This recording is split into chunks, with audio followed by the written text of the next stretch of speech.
Hello everyone. In this video, we're going to discuss about analysis of algorithms, the general analysis of algorithms. So, in the study of algorithms, there are actually major four areas which we have to discuss while we talk about the algorithm. So, how to design the algorithm, how to validate the algorithm, how to analyze the algorithm, and how to test a program.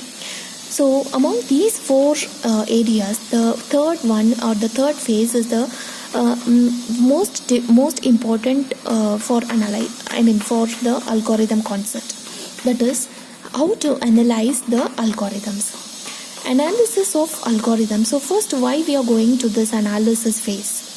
Because we need to check whenever you developed any algorithm, we need to check whether it's suitable for different set of inputs on different applications, or if you're comparing with other algorithms, will it suitable or will it work for the same application, that we need to check. So then only we can able to predict this could be the efficient algorithm. So in order to determine the efficiency of algorithm, so we are just going to this phase, that is analysis of algorithm. So there are many methodologies that we can use to analyze the algorithm. So basically we can have the experimental analysis and also the analytic framework for the algorithm. If you go with the experimental analysis, and how we are representing this experimental analysis, which means we need to follow some graphical notation or graphical form of representation will be needed for this experimental study of algorithms. So first, if you're analyzing the algorithm, the major factor is nothing but the running time. So the running time of the algorithm and the data structure is basically depends on the number of factors and how should we measure its performance. So here, the running time of the algorithm so we are just determining the algorithm, so finding out the efficiency based on the number of size of inputs. So we need to check whether that algorithm works for different set of inputs, and also we need to get the accurate time taken for executing each and every basic operation in that algorithm. So your running time will depends upon the size of input. So while we are determining the running time, so it is basically depends upon the system calls. So system calls can be built into the programming languages and the operating system, so where we are actually executing our algorithms. So next one, if you are representing in the experimental study of analyzing the algorithm will be measured in the graphical representation. So here x-axis represents the size of input, which is n number of input, and the y-axis represents the running time, which is measured in t, that is milliseconds, and here the dot represents how we are getting different running time for different set of inputs. And at the same level, if you are giving different values of input, so how we are getting the different, it may vary with the running time, right? So at the same level, if you are giving different n values, your running time will also be varied. So from this graphical representation, we can able to understand the running time is purely, if you are increasing the size of n, as well as your running time will also be increased. And these two graphical representation will shown for different machines. So first one is for the fast computer and the second one is for the slow computer. So if you're running the same algorithm on these two machines, so how your running time may vary.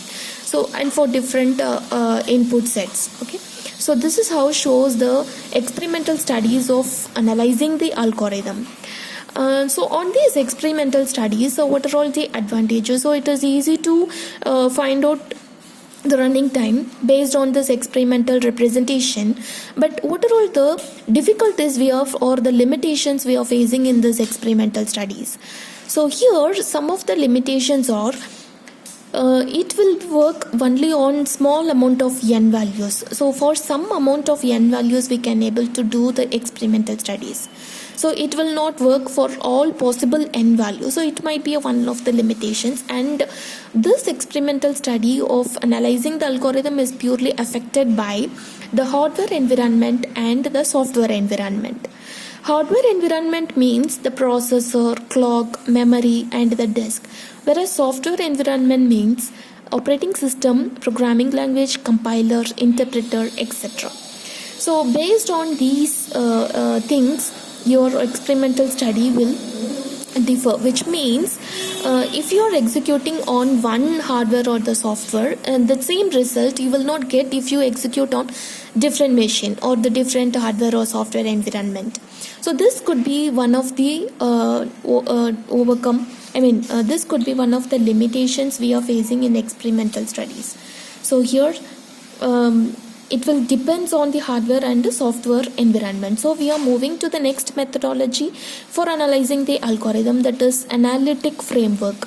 So in this analytic framework, it will work for all possible set of input values. So you can check your algorithm with all possible set of input values, so we can able to predict the more efficiency of that algorithm. And next one, it will be independent of hardware and software environment.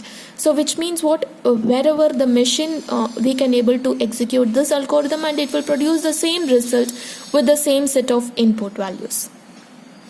For example, if you are taking the two algorithms A and B, and 100n is the number of steps will be given for the first algorithm A, and 2n square plus 50 will be the number of steps for the algorithm B. So how to determine the running time?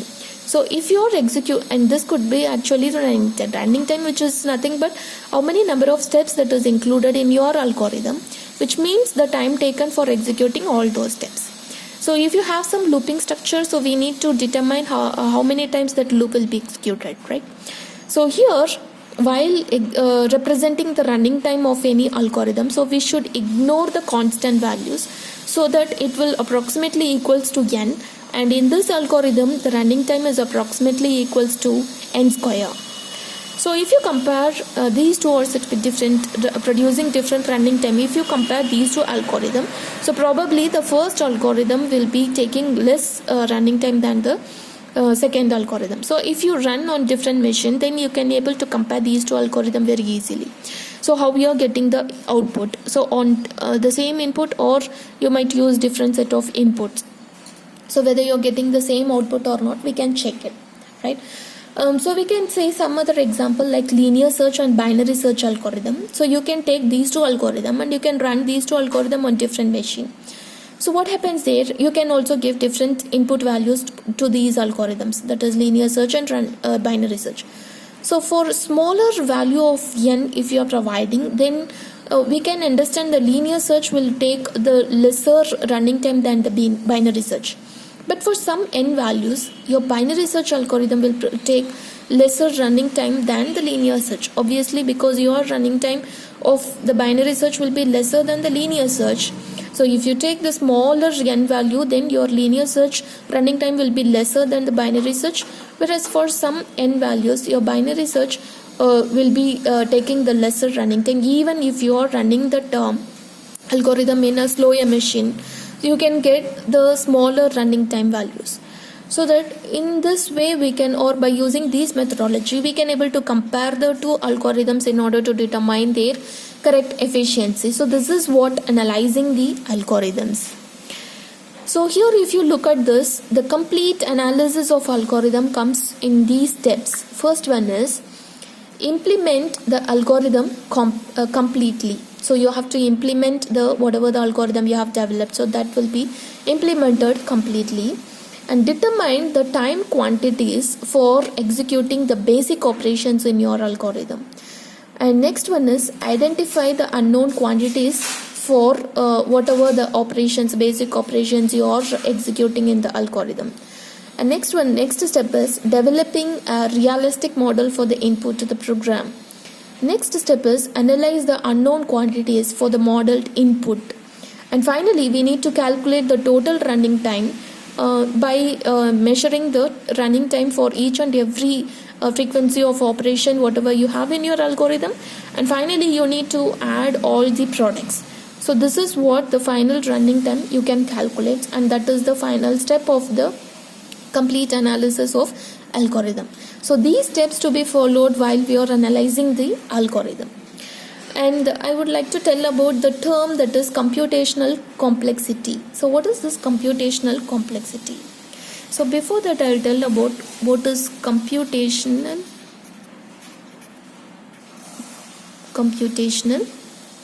program. So if you have algorithm, so we just discussed already the characteristics of algorithm. Some of the two of the characteristics of algorithm are definiteness and effectiveness. So if any algorithm satisfy these two criterias, then that particular program is said to be computational program, right? So for analyzing algorithms, we can classify different algorithms based on their efficiency. In the same way, the computational problem or the computational program can be classified based on their inherent difficulties. So if you are classifying the program based on their difficulties, we can say that as the computational complexity. So whenever you are developing the algorithm, so we need to find out which one is said to be the efficiency or efficient algorithm. So for any given problem, we can able to develop more than one algorithm so that we can able to find out which could be the more efficient one by comparing all those algorithms. After finding out the efficient algorithm, we can able to develop the program for that given algorithm. So it could be very easy to execute the program without any errors, right? So this is nothing but the general analysis of algorithms. So in these two methodologies, we can go for analyzing the algorithm. So in the next video, we will discuss about the asymptotic analysis, which is the technical term we are using for analyzing the algorithms. Okay, thank you.